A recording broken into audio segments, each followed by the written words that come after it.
Hustisya ang sigaw ng pamilya ng isang OFW na natagpo ang patay sa desyerto sa Saudi Arabia. Biktima umano ang OFW ng hit and run. Saksi si Jonathan Andal.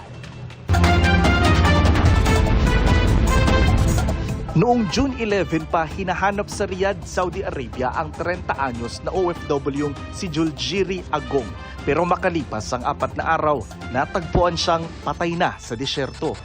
In-hold up daw, tapos pinapunta sa desyerto.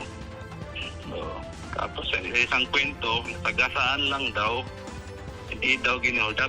Sabi ko, pag hindi gin-hold up, nasaan yung gamit niya? Cellphone niya, pera niya, at saka ginto na ipapadala sana sa nanay niya.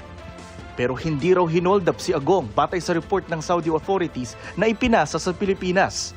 Na-hit and run siya ng kotse, no? So, and that caused fatal injuries. Yung reported incident is June 11, approximately around 12:31 p.m.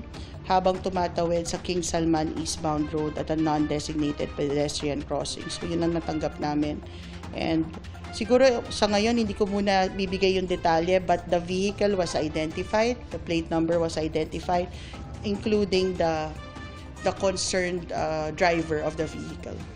Sisikapin daw ng OWA na makakuha ng kopya ng CCTV ng insidente. Meron din daw silang abogado sa Riyadh na tutulong sa kaso. Hustisya lang po. Ganun lang po yung paniwagan namin. Hindi po ito pwedeng maging kwento lang na walang hustisya.